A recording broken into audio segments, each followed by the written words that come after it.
Welcome to the Smyrna First Youth Ministry Podcast. My name is Jono. I am so excited that you've decided to be with us, where our entire goal as a youth ministry is to send students on their journey in a manner worthy of God. We are excited that you decided to join us today, where we're just going to have a conversation with Alan Nicely, the Director of Missions here at Smyrna First, about the ways that God is working amidst the quarantine.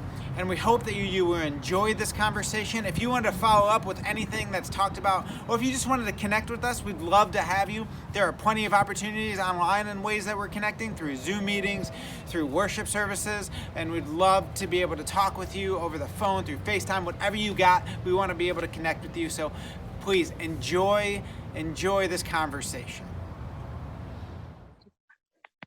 Awesome, guys. Thank you. Welcome to the Smyrna First Youth Ministry Podcast. I guess that's what I'm calling it, because I don't know what else to call this. But just, I think at least during this season of time where we're all in quarantine, we're all wondering what God is doing in the midst of us. Love having conversations with different people. So last week we talked with Emily Powell, who's a therapist, about keeping mentally healthy during this time. And so I'd love for you guys to go check out that episode. And today we are joined by our own Alan Nicely, the Director of Missions here at Smyrna First. Thanks so much for joining us, Alan. Thanks for the invitation, Jono. I appreciate it. Absolutely. So why don't you just start telling us a little bit about who you are, what were you doing before Smyrna First, what brought you here? Give us a little bit of background about who you are.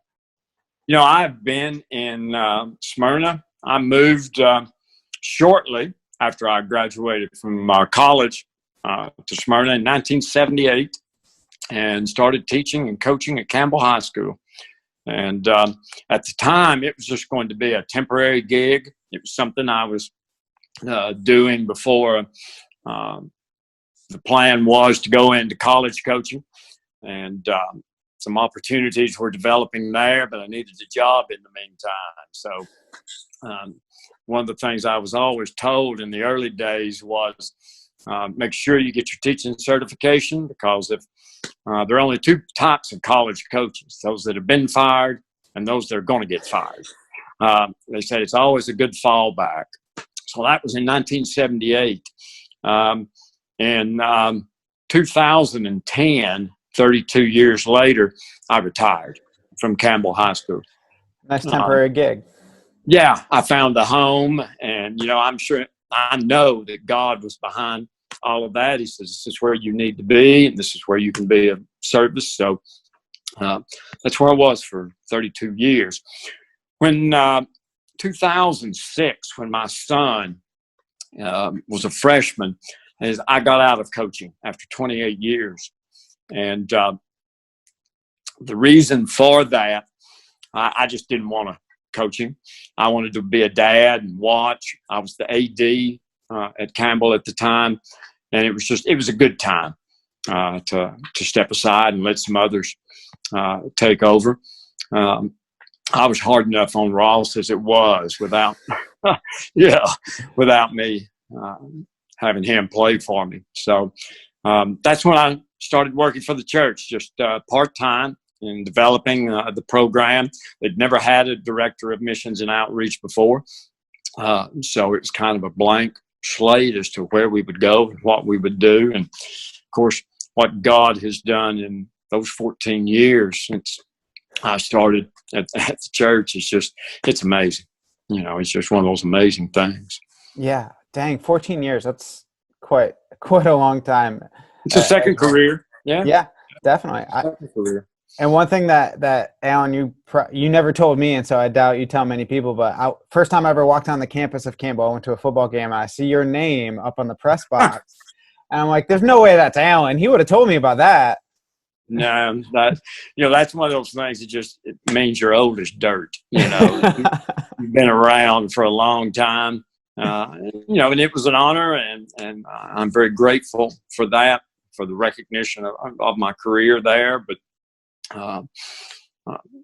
it wasn't, it's not something you go into to that kind of job planning on. But it was nice to be recognized for service. Of course. I doubt many teachers get into teaching or coaching to get their name on something like a press box, but it's certainly a cool honor. Well, I appreciate that. Yeah, it is an honor. There's no doubt. Of course. So you've been here 14 years. Tell us a little bit, how has missions evolved, over the last kind of year and a half, 2 years? You've been deeply involved in Tillman, but before then you obviously did a lot. So how has missions evolved at Smyrna First? Well, one of the biggest things that happened in the early evolution was the development of our Global Impact Celebration. When we started, what mission activities we had were financed in the general budget of the general operating budget of the church. And it was, just to give you a figure, $10,000 to $12,000 is what it was. And that underwrote everything that we do. 2013 was our first major Global Impact Celebration, and we moved from financing it through the general budget to a special called Faith Promise, a special way of giving for the sole support of missions. And it went from being, about 10 to 12,000 to six figures. And it, even though the Faith Promise fluctuates a little bit every year, up or down, we have always been able since 2013 to fund all of our mission activities. That's mission trips. That's the different assistant programs that we have. This student internships that we sponsor over the years. All of that has been funded by the Faith Promise giving, which the foundation of that is between you and God. It's not a pledge to the church. We don't send you reminder letters and that sort of thing. It's trusting God that out of His abundance, He will provide for you to give to missions and outreach. And it's never failed. Even on years when the giving may be lower, we have exceeded what was the Faith Promise initially. So it's just, it's amazing since we've moved to Tillman and expanded the programming, the giving expands right along with it. It's just, it's an amazing thing to experience, and it really lets you know who's in control, that God is in control. He's the one who does all of this. Most of the time it's, Alan, if you'll just get out of the way, everything will be just fine, and that's what I try to do. If it's, based in prayer and biblically founded, and, we try to make it happen, or God makes it happen. Yeah, definitely. So this was my first Global Impact Celebration a couple of months ago, and I was just, it blew me away, the amount of missionaries and agencies that we support as a church. Do you know about how many different countries do we support? How many different missionaries? Where does the money that's collected through the Faith Promise ultimately end up? Out of the total, 50%, it's about a 50-50. 50% of it is kept here in the community and in the country. 50% of it supports foreign missions. So we have, at the present time, there are 15 different missionaries, mission agencies that we support. We call it a covenant relationship, where we're going to support them a good bit, and country. We support urban missions. We support Nicaragua. We have missionaries in Ecuador.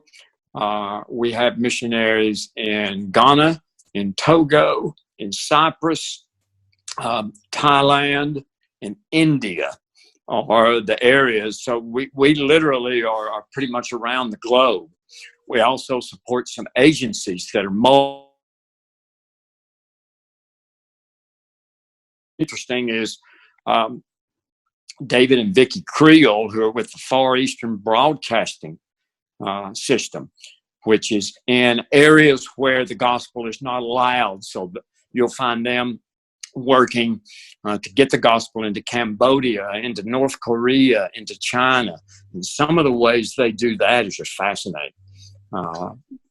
Going back to some older technology like radio, it's really interesting what they do.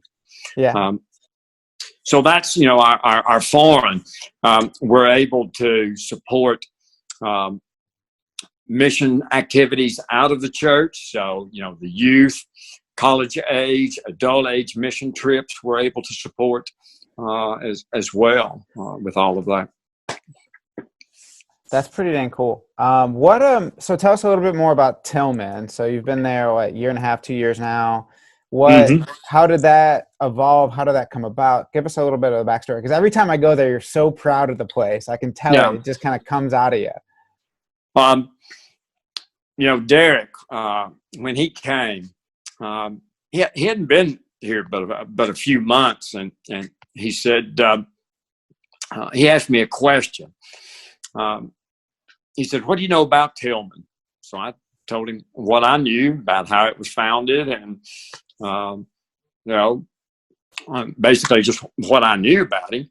And he said, "Well, they're having some problems, and we've been approached. Do you think we could do anything with Tillman if we got involved there?" And I said, "Heck yeah." I said, we could expand, and just ideas started bubbling up. But I'll be honest, the things that have developed at Tillman, most of it I couldn't have ever seen. It's just, God has kind of directed us on how we've gone. So it was May of 2018. Tillman United Methodist Church officially closed its doors. We called it a missional merger, and reopened really in September as Tillman House Resource Center. And we moved what assistance programming we had up here. There were already a few recovery groups meeting here. And from that point then, we've gone to increasing the number of recovery groups, after school programs, counseling programs. Our assistance with rent and utilities has expanded exponentially. We have an after school program for first, second, and third graders. And in March, we dedicated the Cliff Jordan Continuing Education Center. All of that in about 18 months, a little over 18 months. It's just, again, there's nothing but, a God, it's a God thing, Where do you find the energy? Just drink coffee all day long? Like, that's a lot of stuff going on. I live a pretty healthy lifestyle, except for the coffee. The first cup is about 5:30 in the morning, and the last cup I try really the last cup somewhere middle of the morning, and that pretty well fuels me. But there are some days, if you ever see me with a cup of coffee at noon or 1 o'clock in the afternoon, it's one of those days. I hear you there. Yeah. So what kind of personally, what have you seen God doing lately? What has he been teaching you, especially through this quarantine? Through the quarantine, it's while we've had to scale back, and the recovery groups, are not meeting. They're meeting virtually. Our counseling meets virtually. The other things, are still carrying on. We still have small groups of volunteers. Again, we have to be cognizant of our social distance and gloves and masks and that sort of thing. But ministry is still continuing, even with the pandemic, because the need sure hasn't lessened any. And our drive-through food program, again, that's developed out of a need, as people have lost their jobs and so forth. It has expanded the food or the necessity for programs to help those that may be food insecure. How have we kind of found the people that need the food? Are we working with different organizations? Is it the government who sends us our way? Like, how do we know who gets the food? What we have done is we started with relationships that we already had. So we started with Green Acres Elementary School, Belmont Hills Elementary School, Argyle Elementary School, and Norton Park Elementary School. We started at 150 dinners. And so we wanted to work through the schools where there are food pantries because we know the need already exists there. That's how it started. It's expanded to other restaurants, and so we have 3 restaurants now, and by Friday we'll be up to 350 to 400 dinners every Monday, Wednesday, and Friday. And a lot of that we're expanding. We're now going to specific apartment complexes, housing complexes, and so forth, leaving information to let people know who may not have kids in school that there are needs. We've actually been approached by certain apartment complexes who have a large number of seniors, and they have told us that they have seniors with limited mobility that could use the dinners. So now we're beginning to deliver dinners to those seniors as well. So it's just God again just provides. Yeah, that's one of the things that I've always known. I mean, Jesus said, "Look at the lilies in the fields. Look at the birds in the trees. God knows what you need, and He continues to provide." And then the cool thing about the drive-through, this is a partnership. The city of Smyrna, 3 local restaurants. It's started with Atkins Park and has expanded to Zuka and now to Wade's. Are 3 restaurants that are working to provide the meals and so forth. And it just shows you've got faith-based, you've got government, and you've got the business world all working together to solve a problem. That's not God working. You show me what is. Oh my God. Yeah, that doesn't happen very often. It doesn't. If ever. So you've seen a lot of things over your long career in the public schools, 14 years here in missions. How do you see the church kind of evolving with this crisis, and just in general, like once the doors open back up, how are we evolving with the current needs and the needs of the future? I think we're just becoming much more aware of the needs in our community, and that it's our responsibility to be helping to meet those needs. So early in the church, I grew up in the church, so there's never been a time that I haven't been involved in church, other than there was a few years there in college where, for a whole nother story, I kind of drifted away from the church, which is not an unusual thing. But the idea was, you had programming, the people come to you. It's kind of you build, they will come, sort of. And now it is so much more focused on going to where the need is. That you're meeting people where they are. It's about relationships, so much more.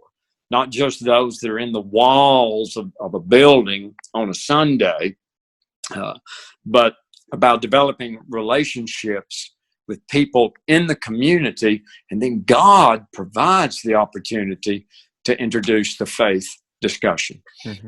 It's changed. I've been asked, why do you all do this? Opens the door. Well, let me tell you about my friend Jesus.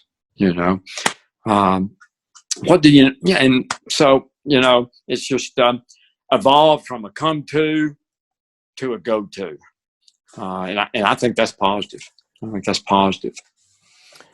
Yeah, I think it's interesting that Tillman House used to be a church, and it still is. I know there's still a congregation that meets there, but even just the name Tillman House Resource Center can allow people to enter into those doors and feel differently about it. Correct. They're not worried about how they're dressed. They're not worried about what they may know or they don't know. They know it's a place where people are there to help if they can. So, and it for some people who have been, let's be honest, have been hurt by the church, and there are plenty of them. Even though we are faith-based and we're Smyrna First United Methodist Church, that's not the first thing out there. The first thing out there is this is a place where you can come for assistance, even if it's nothing more than for somebody to pray with you or for you. It's a place that's not intimidating for a lot of folks. Yeah, that's awesome. I think that's a really great thing. So obviously the need now, you've mentioned this, the need now is just as great, if not greater, than it was before we were sheltering in place. What are some ways that we can get involved, that people who are hearing this and seeing this could be able to get involved and to be able to help with what God's doing? The foundation is prayer. Is praying for those that are food insecure, praying for those that have lost their jobs, praying for families that are struggling to put food on the table and to pay the rent. And, prayer is the foundation to everything. Sheltering and having to be sheltered in place presents some challenges as far as getting actively involved. But where we started with 3 to 5 volunteers here at Tillman, now we're up to 15 volunteers. So there are limited spaces to volunteer, and that's again one of the things about our culture. We don't feel like we're really accomplishing anything if we're not doing something. We don't always have to be doing. Mm-hmm. One thing that could help, and sometimes, the youth, they may know someone, it could be a friend whose parents are struggling, who may be struggling to put food on the table or to pay the rent. It's okay for them. It'd be a great thing. Say, I know a place that can help, mm-hmm. and refer. So we're open to just about any ideas. I'm not going to be the one to say I'm the end all, know all, and so forth. Maybe they have ideas that we could put into practice within the parameters of the current situation. But prayer is number one. Yeah, I think one of the number one things God is teaching me through all this is it's not always about what we are doing physically. Mm-hmm. This goes back to even when Israel were slaves in Egypt. Like their entire value and worth was based off of how many bricks they could make. Mm-hmm. And we kind of still have that in our mindset of it. It's about what we produce. It's about what we do. Even in how we help people, it's what we're doing. I know plenty of mission trips that are based around building a house, and those are important and they need to happen, but the relationships are equally as important. And even though you can't see a house built at the end of the day, it's just as important. Yeah. And, being in West Africa, I learned that they were much more concerned or much more impressed by the fact that you had come all this way to be with them. Not what you were going to do. In the West, we have our schedules, that we've got to stick to, that we've got to get this accomplished and so forth. We have to be able to measure what we've done. Sharing your faith with others and doing what God wants you to do, most of the time it's about that relationship. And to do that, you've got to spend time with people. You've got to talk to people. You've got to get to know people. It is that relationship. That's the most important thing. Definitely. So you mentioned West Africa. Where else have Begin to you? feel comfortable there. That's when the doors are open to share your faith. And that's a whole nother discussion, sharing your faith. And you don't have to be the ultimate biblical scholar to share your faith. Just telling people what Jesus means to you and what he's done for you and how he's real in your life. That's all it takes. Yeah. One of my favorite kind of like 3-step testimony processes. This was my life before Jesus, then Jesus happened, and this is my life after Jesus. Absolutely. Absolutely. So you mentioned West Africa. Where else have you been over the world? Where else has God kind of called you to minister to? I've been to Central America and Africa are the primary places outside of the country. We were in West Africa from 2006 to 2011, digging wells, building schools, dual school churches, and so forth out in the bush. As rural places as you could think about, where people were still drinking water out of a river that dried up to puddles in the dry season. It was just an amazing experience. We've been in Nicaragua, the church has, since 2005 was their first experience there. So those were the first two areas. One of the things that has been interesting too, besides the work that we do here at Tillman and all of that, is years ago we got involved with a ministry that feeds people under the bridges in downtown Atlanta, and just walking into some of those areas and sitting down under a bridge and just talking with people who are living there. This was before they even had tents and things. It was just whatever they could scrounge up, going under the overpasses on the interstates, and people just that probably has impacted me as much as anything. Yeah, right here in our country. Yeah, I've been under the bridges with probably the same organization, and they Yeah. are incredible. It's, Yeah, you offer some food, but you're really there to pray for them. that's it. Yeah, and talk to them like a human being. Like a child of God. Which they are, just like any and everybody. Definitely. So, all of us are kind of, confused about a lot of things. I think we've used so many different words, and they're all correct. Unprecedented, lonely, all those things. But give us some hope. Give us some good news. What are you seeing as giving us some light at the end of the tunnel, or just some light in the world going on right now? Yeah, I think out of all of this, it's focused. It's forced us to, at least hopefully, it's forced us to get off our phones, to begin to interact with one another, to find new ways to, talk to one another, to interact with one another, or ways that haven't been done in years. You're seeing groups concerned about others, helping others. The attention that it's brought to our first responders and our nurses and our doctors who are in hospitals, and really recognizing, they're putting their life on the line, many of them, with what they're doing. And the respect and the love for each other, and the fact that we're all in this together, and that no matter what kind of struggles we have, God's with us. Mm-hmm. He's right there. If you don't feel him, just turn around.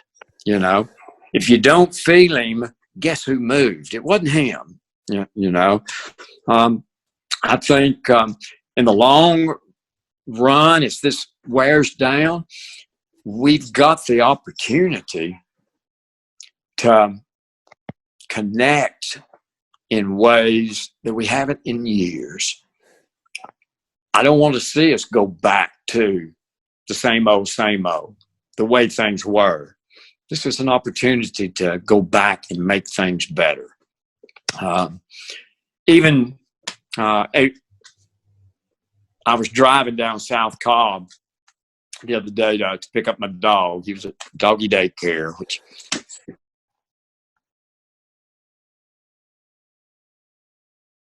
and as I topped the hill, you saw the city skyline. It's the clearest I've ever seen it.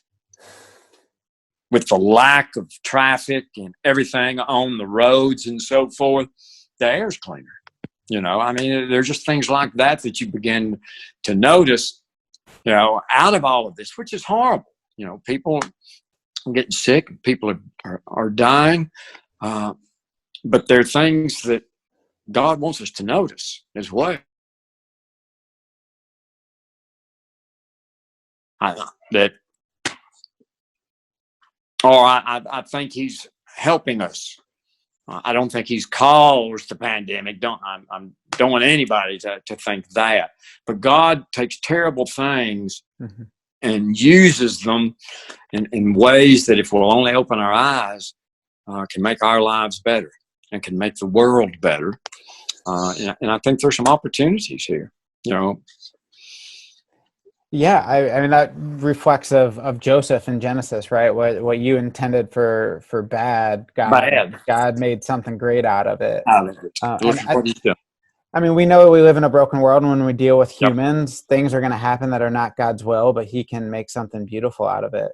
And it's interesting you were talking about how people have gotten off of their phones. I think when this first hit, everyone's virtual learning now, everyone's connecting online, but they're connecting in different ways. Right. And they've also seen like people go out at the end of the driveway and they keep their distance, but they're able to communicate with their neighbors, and they're able to hang out that way, even though, so they're not always on their phones like we might have thought that they would be, or they're connecting in brand new ways. And I love that. I hope that doesn't go back to the way it was either.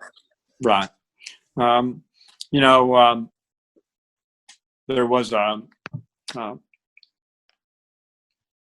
There was a simpler time and things, and I think we're just rediscovering some of the value of that. Technology is always going to be with us, and I would hate to think where we would be without some of it today. But if we just open our eyes to, everything that's around us and the splendor of what God has created around us, I think that could be a positive. Yeah, I think the earth is healing a little bit from this, and we can heal as well. Awesome. Thanks, Alan. I really appreciate you coming on with us. I love it. We'll make sure and drop some links into this on YouTube and the different areas that we put it, to make sure that people who have a desire to get involved, whether financially or prayerfully or volunteering, if they have the time and the opportunity, we'll make sure and do that for you. So anything we can do, you let us know. And thank you so much for helping. I appreciate the opportunity. I really appreciate the opportunity. Thanks, Jono. Awesome. Thank you, Alan. Yeah. That was Alan Nicely, the Director of Missions here at Smyrna First, and we are excited to partner with him. I hope that you enjoyed that conversation. I hope that you had that you learned a lot about what God is doing in the midst as we continue to have a need in this world, and that we can continue to fill that, because we are the church. Remember that, guys. We are the church. We're excited and so happy that you decided to join us. We hope to see you soon.